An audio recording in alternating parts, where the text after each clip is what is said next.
America president Donald Trump mood ఏ సమయానికి ఎలా మారుతుందో చెప్పలేకుండా ఉన్నారు అమెరికా అధికారులు. ఒకరోజు పుతిన్తో రాసుకు పూసుకు తిరుగుతూ అని అంటాడు. మరో రోజు అదేం లేదు, రష్యాపై మరిన్ని కఠినమైన ఆంక్షలు విధించాలని అంటాడు. రోజుకో ప్రకటన ఇస్తూ గందరగోళంలో పడేస్తున్నాడు. తాజాగా ఆయన రష్యాపై మరిన్ని కఠినమైన ఆంక్షలు విధించాల్సిందే అని పట్టుపడుతున్నాడు.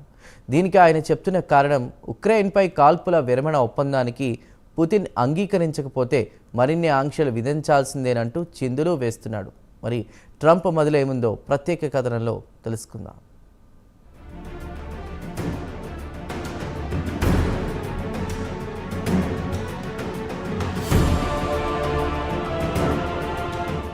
అమెరికా ప్రెసిడెంట్ డొనాల్డ్ ట్రంప్ వాలకంలో ఏదో తేడా కనిపిస్తోంది. ఓ రోజు పుతిన్ మంచివాడు, తన మిత్రుడు, యుక్రెయిన్ యుద్ధంలో పుతిన్ది తప్పే లేదు, తప్పంతా జెలెన్స్కీదే అంటూ జెలెన్స్కీపై తిట్లదండకం అందుకున్నాడు. మరి తాజాగా మరోమారు మాట మార్చి లేదు రష్యాపై మరిన్ని కఠిన ఆంక్షలు విధించాల్సిందేనని పట్టుబడుతున్నాడు. యుక్రెయిన్తో కాల్పుల ఒప్పందానికి రాలేదంటే రష్యాపై అత్యంత కఠిన ఆంక్షలు, టారిఫ్ విధించాలని ట్రంప్ తాజాగా వైట్ హౌస్ అధికారులకు హుకుం జారీ చేశాడు. దీనికి ఆయన మరో కారణం కూడా చెబుతున్నాడు. యుక్రెయిన్పై రష్యా ఇప్పటికీ దాడులు చేస్తోందంటూ మండిపడ్డాడు. తాజాగా ట్రంప్ టోన్ మారింది. జనవరిలో వైట్ హౌస్ లో కాలు మోపిన తర్వాత నుంచి ఆయన పుతిన్ను ప్రసన్నం చేసుకోవడంలో మునిగిపోయారు.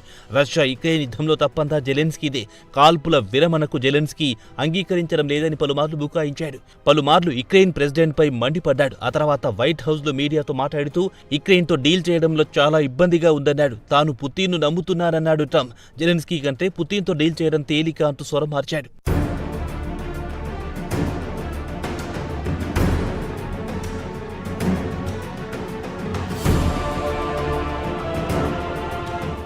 అంతకు ముందు ఫిబ్రవరి 28వ తేదీన వైట్ హౌస్లో ట్రంప్కు జెలెన్స్కీకి మధ్య మాటల యుద్ధం యావత్ ప్రపంచం ప్రత్యక్షంగా చూసింది కూడా.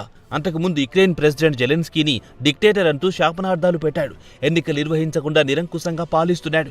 ఆయనకు ప్రజల్లో ప్రజాదరణ లేదు, అప్రూవల్ రేటింగ్ కేవలం 4% మాత్రమే అన్నాడు. వాస్తవానికి జెలెన్స్కీ తన దేశంలో 50% కంటే తక్కువగా అప్రూవల్ రేటింగ్ ఎప్పుడూ లేదు.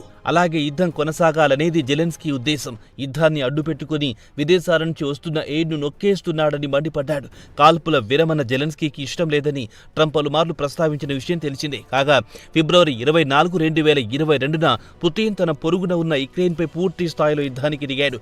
వైట్ హౌస్లో మాటల యుద్ధం తర్వాత యుక్రెయిన్కు పూర్తి మిలిటరీ ఎయిడ్తో పాటు కీవ్తో ఇంటెలిజెన్స్ సర్వీస్ షేరింగ్ కూడా నిలిపివేశాడు.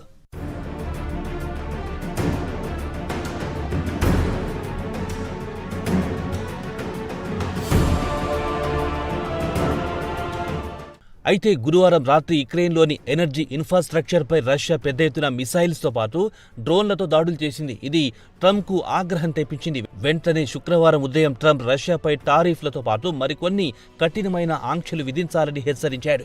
యుక్రెయిన్పై తాజా దాడులు ట్రంప్కు ఆగ్రహం తెప్పించాయి. రష్యా ఇప్పటికీ యుక్రెయిన్పై బాంబుల వర్షం కురిపిస్తోంది. రష్యా యుక్రెయిన్ మధ్య శాంతి చర్చల గురించి పెద్ద ఎత్తున తాము ఇరుపక్షాలతో మాట్లాడి మొదలు పెడదామనుకున్న సమయంలో రష్యా యుక్రెయిన్పై బాంబుల వర్షం కురిపిస్తే ఎలా అని రష్యాపై మండిపడ్డాడు ట్రంప్. రష్యా అలా చేయడానికి వీల్లేదంటూ ఆగ్రహం వ్యక్తం చేశారు. దీనిపై మీడియా ప్రతినిధులు యుక్రెయిన్కు ఆయుధాలు నిలిపివేయడం సమంజసమా అని ప్రశ్నించారు. పుతిన్ స్థానంలో ఎవరున్నా వారదే చేస్తారని అన్నారు. ఇంతకీ యుక్రెయిన్ శాంతి కోరుకుంటుందా లేదా అనేది తేల్చుకోవాలన్నారు ట్రంప్.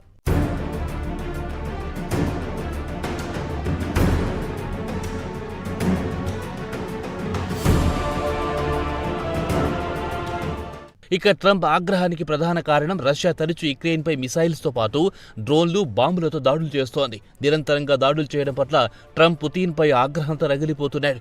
వెంటనే రష్యాపై అత్యంత కఠినమైన ఆంక్షలు విధించాలని హుకుం జారీ చేశాడు. రష్యా వెంటనే కాల్పుల ఒప్పందానికి అంగీకరించి ఫైనల్ సెటిల్మెంట్కు దిగి రావాల్సిందేనన్నారు. వెంటనే రష్యా సంప్రదింపుల టేబుల్ దగ్గరికి రావాలి, ఇప్పటికే చాలా ఆలస్యమైందన్నారు. అయితే రష్యాపై విధించే ఆంక్షలు, టారిఫ్లు ఎలా పనిచేస్తాయో చెప్పలేదు. ఎందుకంటే ఇప్పటికే రష్యాపై పాశ్చాత్య దేశాలు పెద్ద ఎత్తున ఆంక్షలు విధించాయి. ముఖ్యంగా రష్యా నుంచి చమురు దిగుమతి చేసుకోరాదని నిర్ణయించాయి. అలాగే విదేశీ మారక ద్రవ్యాన్ని స్తంభింపజేశాయి. విదేశాల్లో ఉన్న రష్యా బ్యాంకు ఖాతాలను స్తంభింపజేశారు. పాశ్చాత్య దేశాలు రష్యా చమురు కొనుగోలును నిలిపివేయడంతో రష్యా గత్యంతరం లేక ఇండియాకు, చైనాకు డిస్కౌంట్ రేటుకు చమురు విక్రయిస్తోంది. అలాగే రష్యా తమ దేశీయ అవసరాలకు పాశ్చాత్య దేశాల నుంచి కజకిస్తాన్ ద్వారా తమకు కావాల్సిన సరుకును దిగుమతి చేసుకునేది. ప్రస్తుతం పాశ్చాత్య దేశాలు రష్యాతో పూర్తి స్థాయిలో వ్యాపార లావాదేవీలు నిలిపివేశాయి.